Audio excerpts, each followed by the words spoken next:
Olá para você que nos acompanha aqui na RDTV, a TV do Jornal Repórter Diário. Estamos juntos sempre informando, prestando serviços em edições online do nosso RD. Tem também as nossas edições de RD Live, mas hoje estamos aqui na sede da Scome, fabricante de monotrilhos na cidade de São Paulo, para entender um pouco a respeito deste modelo aí de transporte em massa de passageiros do monotrilho e também suas vantagens, a comparação com outros modais, já que se fala tanto na linha 18 bronze para a região do Grande ABC, e nós tivemos recentemente uma proposta de mudança do modal por parte do consórcio intermunicipal Grande ABC, que integra as prefeituras da região, agora com exceção da cidade de Diadema, porque o prefeito Lauro Mitchels pediu para deixar o consórcio de prefeitos. Nós estamos, repito, na sede da Scome e vamos conversar com Carolyn Moreira, que é diretora comercial da Scome, e também aqui com a gente o Alan Lemos, que é vice-presidente da Scome. Quem vai me ajudar na condução deste bate-papo é o jornalista Bruno Coelho, repórter da redação do RD. Olá, Alan. Primeiramente, obrigado por nos atender, por nos receber aqui na Scome. É um imenso prazer. Sejam bem-vindos à nossa sede aqui no Brasil. Obrigado, Carolyn. Prazer falar contigo novamente. Nós que já conversamos num evento sobre o monotrilho no prédio da Fiesp aqui em São Paulo. Prazer, obrigada. Bruno, vamos lá? Vamos lá. Somente um prazer estar aqui com vocês, a Ana, a Carolyn também. Então, gostaria de somente perguntar, uma pergunta simples talvez, né? A população do ABC, ela está há muito tempo esperando por um ramal, né? De metrô, como é chamado, de monotrilho, uma alternativa de transporte, né? E a Lei 18 há muito tempo se comenta. Hoje podemos dizer que quando resolverem todas as questões burocráticas, a Lei 18 vai sair do papel o quanto antes? Olha, nós estamos trabalhando para isso. Eu vou passar rapidamente uma visão dos avanços que nós já fizemos para atender essa linha do ABC e vou deixar com que a Carolyn dê a visão dela, não é, que está trabalhando muito próximo à concessionária ganhadora da concessão. No que se refere à linha 18, como foi dito pelo governo do estado, estão aguardando vamos dizer, a nova definição do rate, da capacidade de endividamento do estado de São Paulo, para que ele possa pegar financiamento não apenas para o monotrilho, para qualquer projeto em São Paulo. Ou seja, o que foi afetado é a capacidade de endividamento. Na avaliação de uma entidade de competência federal. No caso, o Estado de São Paulo já tem todas as entidades financeiras internacionais com interesses e aprovaram o Estado para um endividamento, para um financiamento, vamos dizer assim. Só falta ele resolver a questão do rating. Pelo nosso lado, como fabricantes do trem, o que nós já fizemos? Já preparamos uma área em Taubaté, porque esses trens vão ser fabricados, os trens de monotrilho da linha 18, aqui no Brasil, em Taubaté. Além dessa área que já foi adquirida, já foi feita a terraplanagem dessa área, ela já está pronta para ser levantado o prédio fabril. Nós também preparamos um outro estabelecimento, já com pontes rolantes, que nesse outro estabelecimento já é para receber equipamentos que vão ser utilizados depois na fabricação e na montagem do monotrilho. Ou seja, nós adiantamos do nosso lado o que poderíamos fazer para ganhar tempo da feita que o projeto seja liberado referente ao financiamento.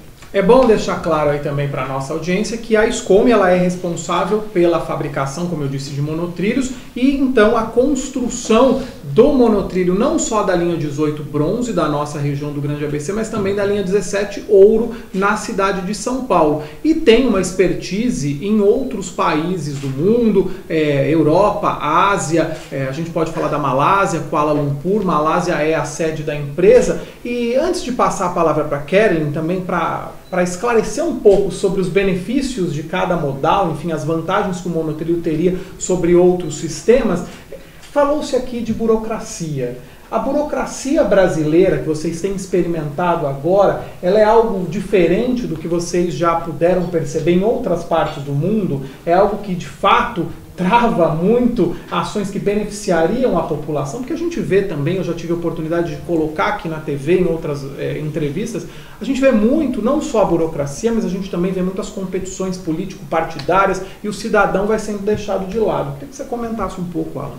Olha, é claro, é muito evidente que o Brasil, nós aqui, eu como um bom brasileiro e vamos dizer, envolvidos em vários projetos aqui no Brasil de infraestrutura, posso dizer que sim, o Brasil é um bicho à parte quando comparado com qualquer outro país no mundo. Só se a gente leva em consideração que na China, por exemplo, em 2008 se falou de começar um projeto de monotrilho, as obras se iniciaram em 2011, hoje nós estamos em 2017, tem 65 quilômetros de monotrilho e uma linha pronta, e já operando, e já transportando 600 mil passageiros por dia. É claro que gera frustração, mas o que nós podemos fazer é vencendo a nossa burocracia passo a passo e desenvolver o projeto da melhor maneira possível.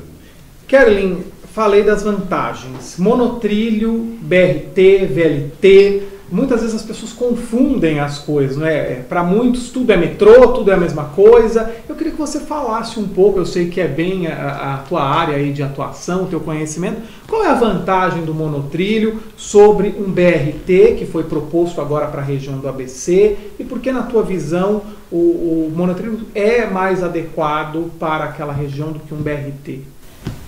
Olha, o monotrilho, em comparação com o BRT naquela área, é muito mais vantajoso justamente pela ocupação do espaço no solo. O monotrilho vai ser elevado e não vai impactar e utilizar solo que hoje é utilizado pelo trânsito. Ao ocupar mais 2 ou 3 faixas do solo existente com o BRT, primeiro teria muito mais desapropriação. Segundo, o BRT em solo vai continuar interagindo com cruzamento, com pedestre, com criança, com cachorro, com tudo quanto que é tipo de outros que utilizam o solo. Semáforos, tem que obedecer. De uma certa forma, no BRT, dependendo como faz o projeto, pode fazer viaduto, pode tentar minimizar os semáforos, mas acaba que você, ao fazer isso, tem que reorganizar o trânsito a fazer mais volta. Então, acaba diminuindo o espaço do trânsito e aumentando a trajetória dos veículos para chegar no mesmo destino.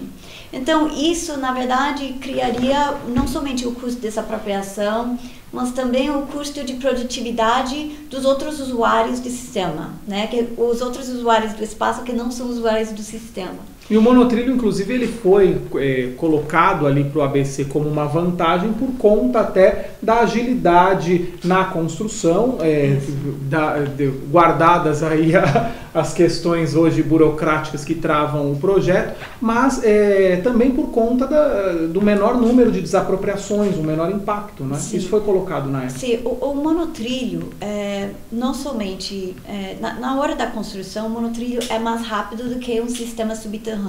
Isso é fato. Então, hoje eu acho que no Brasil nós vimos diversos atrasos em todos os projetos de mobilidade, não somente monotrilho, mas até BRTs, metrô pesado, nós vimos esse tipo de atraso. Particularmente com monotrilho, como os projetos eram os primeiros, eu acho que isso foi um pouco exacerbado, esse problema. Mas a linha 18 foi criada de uma forma um pouco diferente do que a linha 17 e a linha 15. Por ser um projeto PPP, está tudo incluso embaixo da concessionária. Então, a concessionária ela é responsável pelas estações, pelo pátio de manutenção, pela via e também por subcontratar o nosso fornecimento dos trens. Então, ela tem controle total do cronograma, que é um pouco distinto do que aconteceu nessas outras linhas. Então, são das linhas da capital, né? A 15 e a 17. Essa concessionária que você diz é o consórcio Vem ABC. Isso, é isso. Então, o monotrilho, durante a implantação, deve ser mais rápido, ela deve travar muito menos o trânsito existente, antes, durante e depois. E também ela deve oferecer para a população, no final, uma previsibilidade de chegada. Então, ao entrar num sistema que é elevado e segregado, sabe exatamente quanto tempo vai levar para chegar no destino. Diferente do que entrar num ônibus que interage com o trânsito existente. E isso é um ganho em tempo e qualidade de vida. Eu sei que o Bruno tem pergunta, mas aproveita já, distingue pra gente. Como eu disse, para muita gente tudo é metrô. E o brasileiro, eu até conversava com o Alan aqui antes da gente iniciar a gravação, o brasileiro tem muito no subconsciente isso de que talvez pela boa aceitação do metrô, o metrô é sempre melhor. O metrô é melhor que o trem. Ah, monotrilho não é metrô. Alguns acham que é, outros... Não, mas não tem a mesma velocidade, não comporta o mesmo número de passageiros. Ah, não, VLT, mas VLT e monotrilho é a mesma coisa. Distingue pra gente, faça a distinção disso. Também em relação à capacidade. Acho que isso seria interessante até explicar para o espectador. Assim, também, sim, é uma escala média de capacidade do BRT, monotrilho, VLT, entende? Quantos, a média geralmente mundial, né? Claro, depende da composição, mas com a média, quantos passageiros por dia ou por hora o monotrilho transporta? Ok. Capacidade é interessante esse assunto, e eu fico feliz com a pergunta, porque capacidade é uma equação matemática. É uma função de duas variáveis principalmente, a quantidade de trens por hora e também quantos passageiros em cada trem. Agora, isso é a mesma coisa, seja metrô, seja ônibus, seja trem, urbano, VLT, qualquer sabor de trem é igual. Então, no nosso caso, para a linha 18, são 650 aproximadamente passageiros em cada trem. E pode alterar a frequência dos trens até uns 40, um pouco mais de 40 por hora.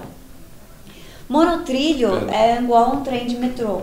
Um trem de metrô com 8 carros pode ter, por exemplo, 1.500 passageiros no trem. Existe também em Chongqing um monotrilho que também comporta 1.500 passageiros dentro do trem. Então, por exemplo, se vê a linha da Bombardier, são 1.000 passageiros em cada composição e vão ter a frequência a cada 90 segundos, que traduz em 40 trens por hora. Aí dá 40.000 passageiros por hora sentido. No caso da linha 18, é em torno de 33.000 passageiros por hora sentido. 33.000 passageiros? Aproximadamente. Tá. Depende um pouco da fase. E a linha 18 é muito atrativa pela distribuição dos passageiros ao longo da via. Os polos geradores de viagem e os lugares de integração com as outras linhas e área de ônibus dão uma distribuição muito uniforme da demanda. E a gente entende então que a velocidade não precisa ser uma preocupação para as pessoas. Não, a velocidade é outra questão. É o seguinte, a velocidade máxima do monotrilho operacional é 80 km por hora. A velocidade projeto 90. Mas de fato, ao longo da via você tem um momento de aceleração, chega na velocidade máxima, aí tem deceleração antes de chegar na estação. Se pegar o tempo médio de porta aberta e massa aceleração e desaceleração, a média fica em torno de uns 30, 35 km por hora. Que seria que mesmo parecido do metrô. com o metrô. Então, até por conta da proximidade das estações, né? Você não consegue. Se espaçar mais as estações, obviamente a velocidade média aumenta. E, cara, em relação à comparação com o BRT, já que, inclusive, foi sugerido recentemente pelo consórcio a mudança de modal, né, de monotrilho para o BRT. Qual a capacidade, numa escala semelhante, o BRT teria, só para o espectador do ABC ter uma noção, né, entre a escala de capacidade do monotrilho em relação ao BRT? Olha só, se olhar um BRT e ocupa apenas uma faixa em cada sentido e tem talvez 2 ou 3 baias, realmente a capacidade em termos de uma velocidade razoável não vai exceder 7.500 passageiros hora sentido. Pode fazer o cálculo do jeito que quiser, pode colocar uma taxa de renovação, contar o mesmo passageiro 2 a 3 vezes, mas ao colocar o sistema em solo com interferências nos cruzamentos e não ocupar 4 faixas como nem tem em Bogotá, acaba que trava nesse valor. O ônibus é um excelente veículo para um sistema capilar, né? Mas para corredor de alta velocidade sem espaço para crescer no solo, não é necessariamente a solução mais adequada. Só complementando, por exemplo, se fala muito do corredor de ônibus de Bogotá, que é a Transmilênio. É importante a gente dizer que a Transmilênio são 4 faixas de um lado e 4 faixas do outro. Nenhuma cidade brasileira ou nenhuma capital brasileira comporta essa utilização do solo. Mas ao utilizar 4 faixas de cada lado, é importante se dizer que o comércio em toda a região do corredor Transmilênio é morto, enquanto Bogotá toda sofreu um avanço imobiliário de 7%, o avanço que teve na região do corredor é 3,5%, demonstrando que está menos da metade, a metade, vamos dizer, do que cresceu o real estate, a questão imobiliária do resto da cidade. E outro fato que tem que ser levado em consideração, ao utilizar ônibus que não são controlados com um sistema de computador, que é o caso do monotrilho, para atender grandes demandas, você vira um atropelódromo. Isso a gente vê aqui em São Paulo e a Transmilênio. Só para a gente ter uma ideia, é fácil de fazer uma pesquisa na internet. Em 2013, que foi quando eu fiz essa pesquisa, foram 1.000 acidentes em um ano, com 200 pessoas acidentadas e 80 mortos. Para mim isso é número de guerra. E eu vi pessoas dizendo, mas o monotrilho é segundo. Gente, o monotrilho ele opera há mais de 40 anos como sistema de transporte de massa. E desde que ele opera como sistema de transporte de massa, nunca houve fatalidade. Nunca ninguém morreu na operação de um monotrilho. E já foram mais de 25 bilhões de pessoas transportadas. Então é um marco para qualquer sistema de transporte. Então, se a gente tem que falar de segurança do monotrilho, está aí a estatística. Nunca houve uma fatalidade no sistema de transporte. É muito importante para a população saber que vai poder sair para o seu trabalho, retornar para a sua casa e não vai sofrer um acidente no meio do caminho porque tem um sistema de transporte inadequado. Aliás, essa questão do entorno, eu acho interessante também a gente abordar aqui, porque vocês nos apresentaram experiências bem-sucedidas em outros países, no entorno de obras de monotrilho, né, de projetos de monotrilho. A gente tem até aqui, vamos detalhar na imagem, um quadro aqui atrás mostrando a viga, né, que sustenta esse monotrilho, porque nós aqui em São Paulo temos essa imagem da Avenida dos Estados ali com o chamado, na época do prefeito Celso Pitta, fura-fila, que virou Expresso Tiradentes, e é realmente uma estrutura grotesca, né? Feia, larga, embora o BRT ele tenha os corredores, né? Em alguns lugares ele é elevado e com essa condição. Aqui a gente tem o próprio elevado, então fica essa imagem, é uma obra feia, isso vai comprometer o paisagismo das cidades. Queria que falassem um pouquinho desse entorno, porque em alguns lugares vocês viram justamente a degradação de áreas de BRT e a valorização de áreas de monotrilho, é isso? Claro, obviamente se tem demanda e tem uma equação financeira e tem passageiros de um certo volume para colocar um sistema subterrâneo, ninguém vê, obviamente em termos visuais, a melhor das soluções. Mas a partir do momento que tem uma demanda que enquadra o monotrilho e não consegue colocar o sistema em solo e não consegue justificar o subterrâneo, tem que elevar. Ao elevar o monotrilho é o melhor de todas as opções, justamente por navegar na viga que é bem esbelta, clean, leve, né? é clean, e também pela sustentação do truque em cima de pneus e concreto e a tração elétrica, ele não faz ruído. Então você ganha a mobilidade, você ganha o acesso, não agride a penetração da luz solar e você atrai as pessoas para aquela área, valoriza. Então, em Kuala Lumpur, nós tivemos a experiência de que todos os turistas queriam estar perto do monotrilho e todos os hotéis 5 estrelas migraram para perto das estações do monotrilho. E ao expandir o sistema, até um shopping nasceu em volta da própria estação, que no fim da linha, o monotrilho entra dentro do shopping. Então, conecta toda a área de centro de convenções, os hotéis, os negócios, a área de comércio com os shoppings, e houve uma valorização maravilhosa justamente ao longo da via. Isso seria possível no ABC? Com certeza. A gente, ao estudar o projeto, de fato, a gente viu uma mudança positiva, muito acentuada na região, porque, claro, o fundamental para o desenvolvimento econômico de qualquer bairro é uma mobilidade adequada. E o que nós notamos, pelo que a Karen apresentou aqui, cada viga do monotrilho onde ele vai abraçado são 80 centímetros em média, tá? A média é 80 centímetros. O espaço entre uma viga e outra está em torno de 4 metros a 4 metros e meio entre uma viga e outra. O espaço ao centro é um espaço vazio. O que ocorre? Os gases dos automóveis, né? A fumaça dos automóveis que estão embaixo, não são aprisionados por nenhuma plataforma, elas sobem, ao contrário de um viaduto. Então não compromete o ar de quem caminha, de quem transita pelas calçadas. Ao não poluir também o monotrilho, ao não fazer barulho, ele não agride o seu entorno.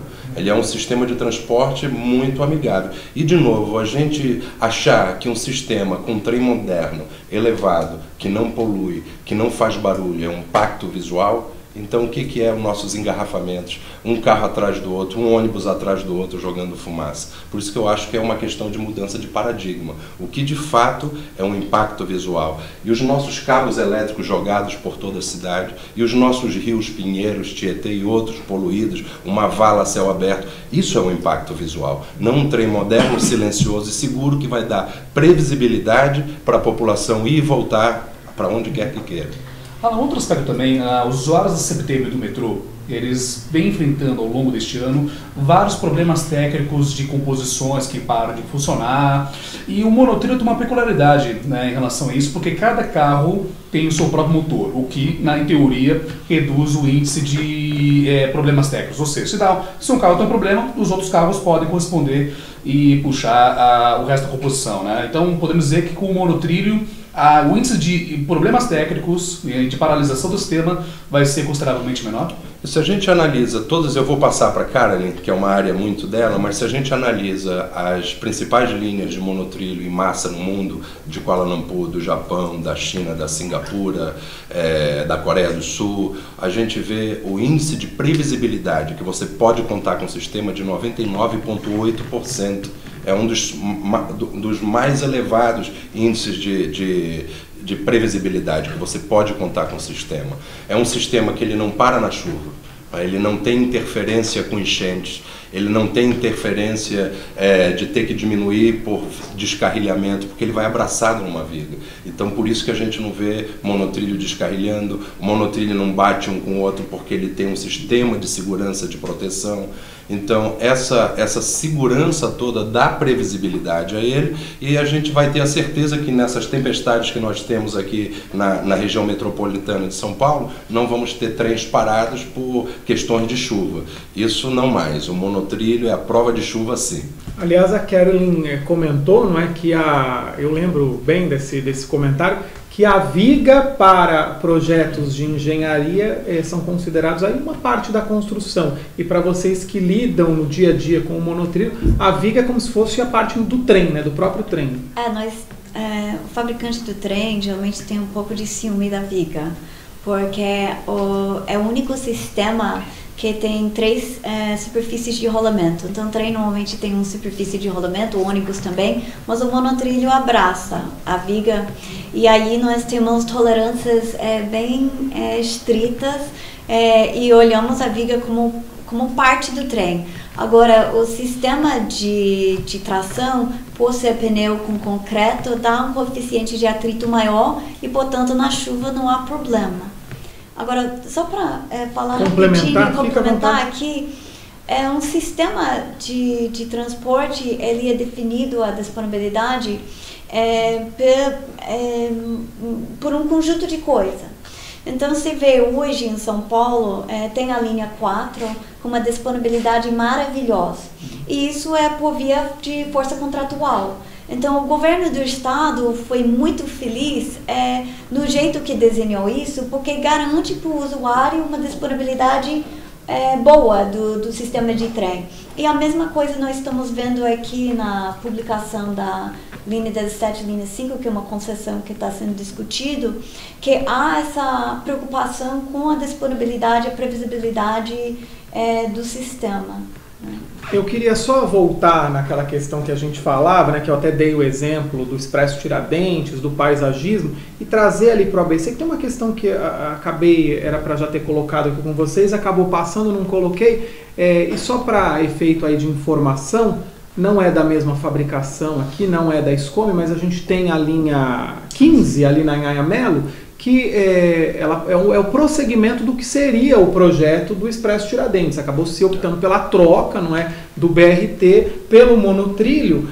Mas o que eu queria dizer, ainda comparando o BRT e monotrilho, na nossa região do ABC, a gente fala de uma região ali que tem o rio, né? A gente tem o Ribeirão dos Meninos ali, e é uma área, a Avenida Lauro Gomes, uma área com enchentes, frequentemente uma área sujeita a alagamentos. Isso faz diferença também, o fato de ser um monotrilho, de ser um BRT, por conta desse cenário? Claro, o BRT em solo vai se interagir com água, alagamento. Tem que parar. O trânsito vai ficar caótico cada vez que alaga e o BRT é impactado. O monotrilho não, ele vai passar por cima e as pessoas vão olhar em frente da janela. Não vai ter um impacto no tempo da viagem dos passageiros. O que é interessante também nessa linha, da linha 18, eu acredito que a concessionária vai poder apresentar futuramente para vocês o projeto, mas se está criando também um parque linear. Isso é algo que é muito possível com o monotrilho. Por ele justamente não estar transitando em solo, é muito mais seguro você ter pedestres caminhando ao seu entorno. Sim. Então você tem, a concessionária está criando um parque onde a população não tinha um parque. Não é? Então elas não só vão ganhar um sistema de transporte, mas vão ganhar um parque linear. Inclusive eu entrevistei o Marcel Paiva, do consórcio Vem ABC, e ele falou a respeito desse projeto de valorização ali do entorno, mesmo de áreas degradadas, da retirada aí de moradias, né, de comunidades nas encostas do próprio rio. Isso é algo interessante a gente ver o que ocorreu com Kuala Lumpur. Kuala Lumpur eles têm uma característica assim, muito parecida com São Paulo, até mesmo um rio que cruza a cidade, né? Esse rio corta a cidade ao meio. Então, indo para um extremo da linha, não havia nada.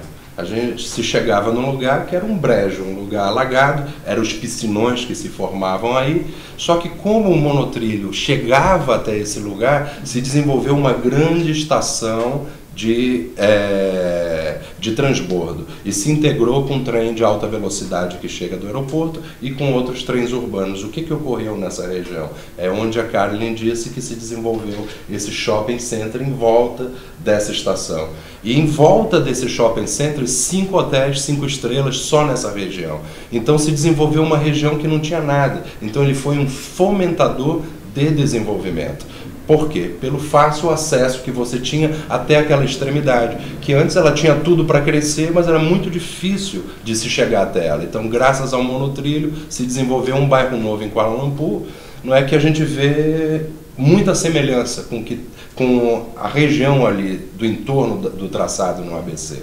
Não é? Então esse benefício, claro, é para a população usuária, mas não só quem usa o sistema, para quem vive em torno dele, é muito importante isso, porque você dá um sistema de transporte adequado, se aquele sistema destrói o seu entorno, poxa, fica um pouco difícil, não é? Ana Carolyn, um dos motivos da população do ABC estar tão ansiosa pela linha 18 é que lá realmente o sistema viário do ABC é um sistema ultrapassado, que em grande parte das regiões centrais, como São Bernardo, Santo André, Diadema, não houve uma grande intervenção, né? Então temos um aumento vertiginoso de veículos, para ter um dado de 2006 a 2016, o número de veículos de todas as categorias passou de 1,1 milhão para 1,8 milhão, ou seja, um aumento de 63%, né? Quase 64%. Em São Bernardo, que não é atendido, que vai ser onde a linha 18 vai ter o maior número de estações, né? Esse número passou de 382,5 mil unidades para 613 mil unidades, aumento de 60%. Ou seja, temos um cenário do ABC de transporte público de qualidade muito questionável. Bom lembrar que a MTU não vem conseguindo realizar a licitação para a renovação dos contratos de frota dos ônibus, né? Temos um aumento vertiginoso, né, da frota de veículos, ao mesmo tempo o sistema viário não evolui de uma forma adequada, né? Como a linha 18, como monotrilho, vai mudar aos poucos a realidade em comparação a outras cidades onde o sistema já foi implantado? É interessante escutar esses dados, porque volta um pouco do que havíamos falado no workshop, que o sistema de transporte define um entorno. E se você colocar uma solução em função da demanda exclusivamente, o resultado não é alcançado. Você tem hoje esse crescimento do número de veículos justamente em função do desejo de chegar ao destino com um certo grau de conforto, com certa previsibilidade. E já que não há previsibilidade em função do trânsito, a pessoa realmente opta por ficar no seu carro, escutar a sua música e ficar no transporte particular e não no transporte coletivo. A população tem essa frustração de que, poxa, eu vou passar 3 horas no trânsito todo dia, eu podia estar em casa. O monotrilho, ao ser um sistema elevado e segregado, dá para a população uma coisa que nem um carro, nem um ônibus vai entregar, que é a previsibilidade da chegada.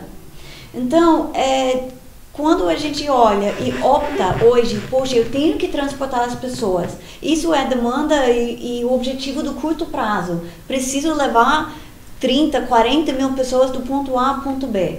Mas amanhã, o que eu vou precisar? Se criar mais estrutura viária, vai saturar com veículos. Se usar a estrutura viária para colocar um sistema de transporte público, não vai dar previsibilidade e as pessoas vão continuar optando por seu veículo. O que congestiona nossas cidades é o carro. Então, nós temos que tratar o carro. E para tratar o carro, tem que dar para as pessoas o que vão sentir.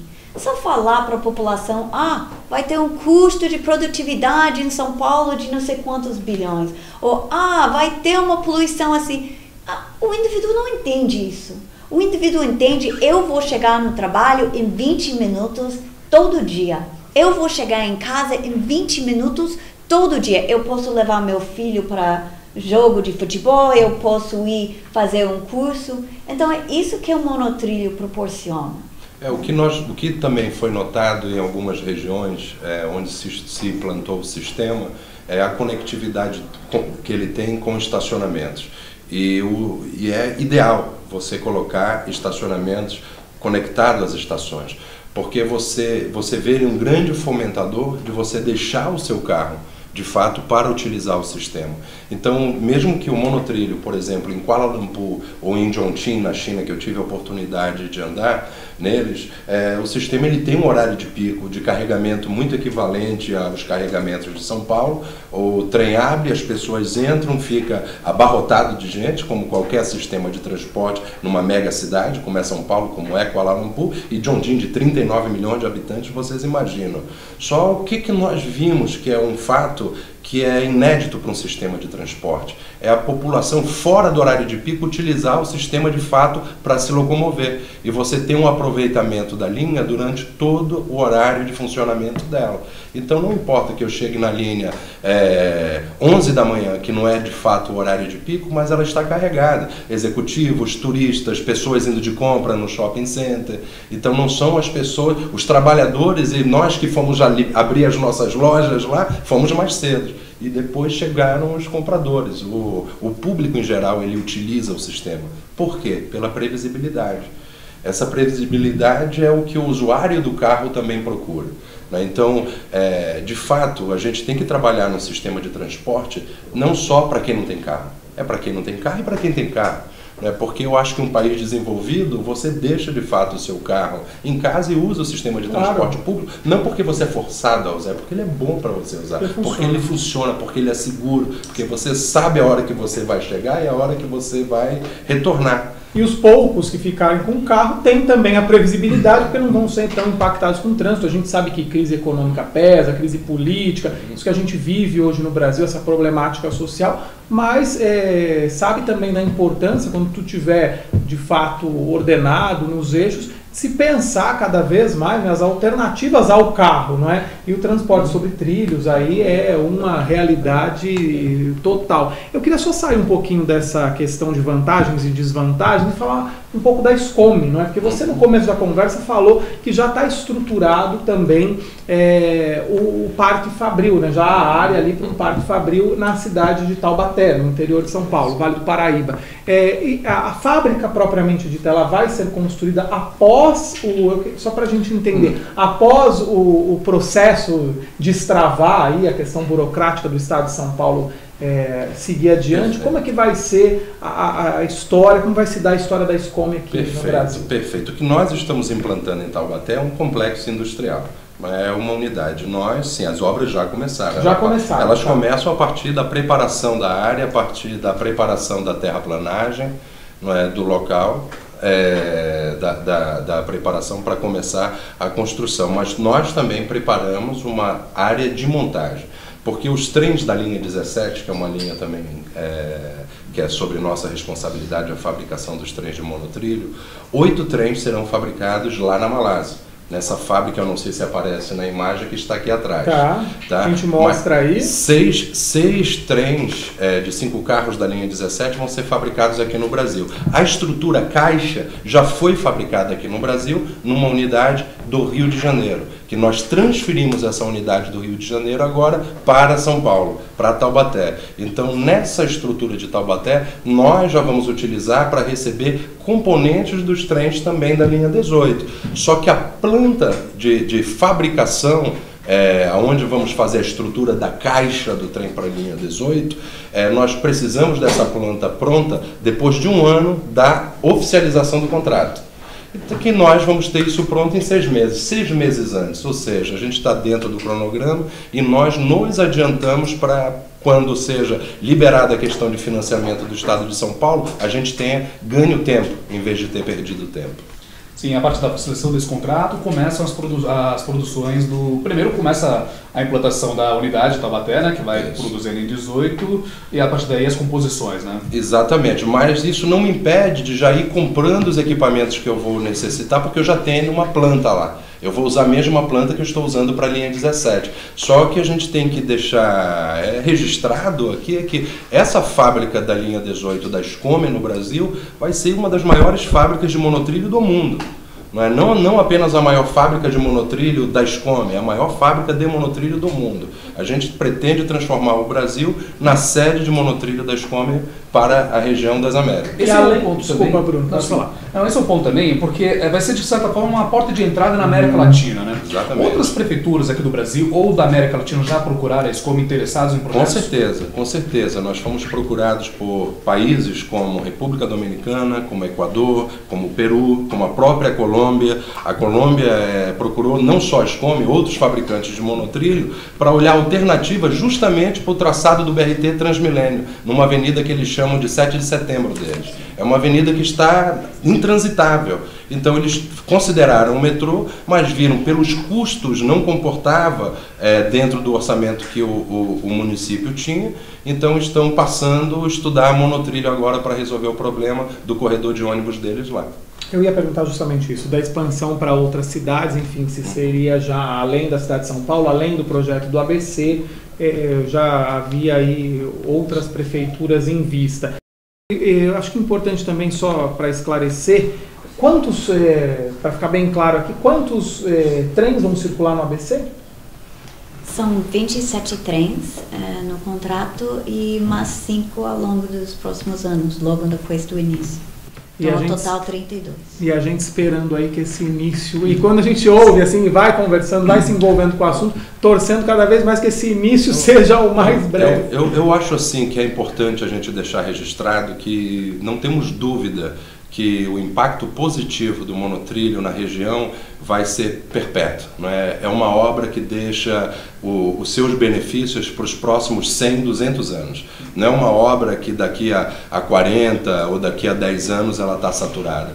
A possibilidade que o monotrilho tem por ele ser modular para você expandir o sistema de acordo com o aumento da demanda é fantástico. Ele tem muita flexibilidade para isso. Inicialmente vai ligar com a linha verde, não é, do metrô, mas depois pode ligar com outras e o sistema vai expandindo. Exatamente.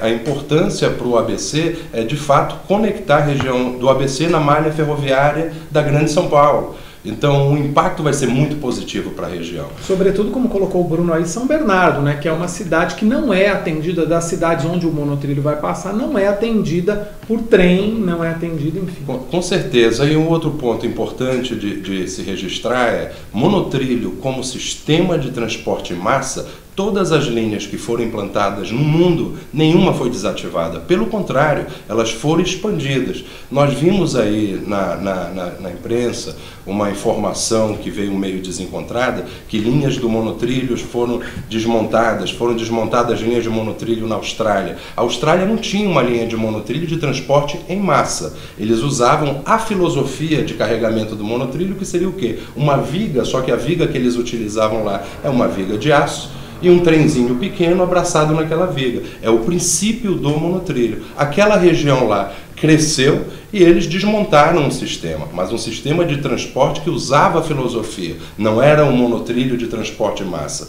Na história internacional, da Ásia principalmente, que investiu muito forte no monotrilho, por ter uma característica econômica muito parecida com o Brasil, nós sofremos vamos dizer, um crescimento econômico muito rápido, depois que estávamos adormecidos por muitos anos, e não planejamos o crescimento da nossa cidade. As nossas vias são pequenas e não deixava tempo para a gente sair, nem recurso financeiro para a gente sair cavando o metrô por todo lado. Então abriu espaço para o monotrilho, e foi o que aconteceu na Ásia e o que está acontecendo no Brasil.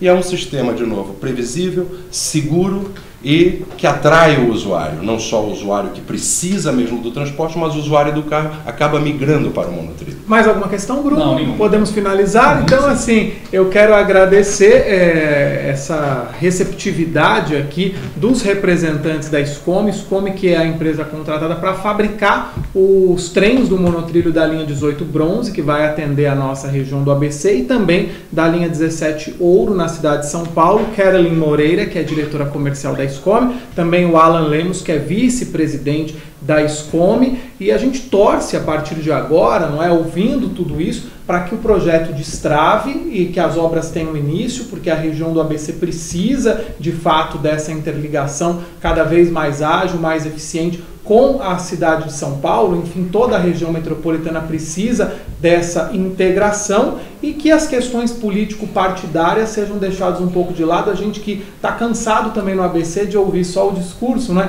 dos políticos, e hoje muitos, virou lenda esse monotrilho, o metrô no ABC é lenda, o pai do monotrilho é fulano, não, o pai é outro. Então, assim, chega de pai, não é? A gente quer ver a obra fluindo, e a gente já ouviu aqui, teve a oportunidade de conferir nesse bate-papo que, por parte do fabricante, e tem também o lado do consórcio Vem ABC, que vai tocar aí essa operação posteriormente, já há mais da metade do caminho andado, né? Então vamos torcer agora para que a população do ABC, que merece esse projeto, possa contar com ele. Obrigado, Alan. Muito obrigado, agradecemos a visita, e aqui a nossa sede está de portas abertas e vamos manter vocês informados no andamento do projeto. Tá bem? Obrigado, Kelly. Obrigada. Bruno, até a próxima. Até a próxima. E a gente se vê numa próxima edição aqui do nosso RD Online na RDTV. Lembrando que os principais pontos das nossas conversas por aqui são reproduzidos na versão impressa do Jornal Repórter Diário, que circula nas 7 cidades do ABC. Você também encontra a RD em revista mensalmente, aprofundando os nossos assuntos, para você se informar e formar opinião nos principais pontos de Santo André, São Bernardo, São Caetano, Diadema, Mauá, Ribeirão Pires e Rio Grande da Serra. Você vai encontrar a revista repórterdiario.com.br, você lê as matérias no online e também acessa o canal da RDTV, revê essa e outras entrevistas. E não posso esquecer do nosso canal no YouTube, RDTV Repórter Diário, e a fanpage do Facebook é Jornal Repórter Diário, onde a gente também se vê nas edições de RD Live. Até a próxima, valeu!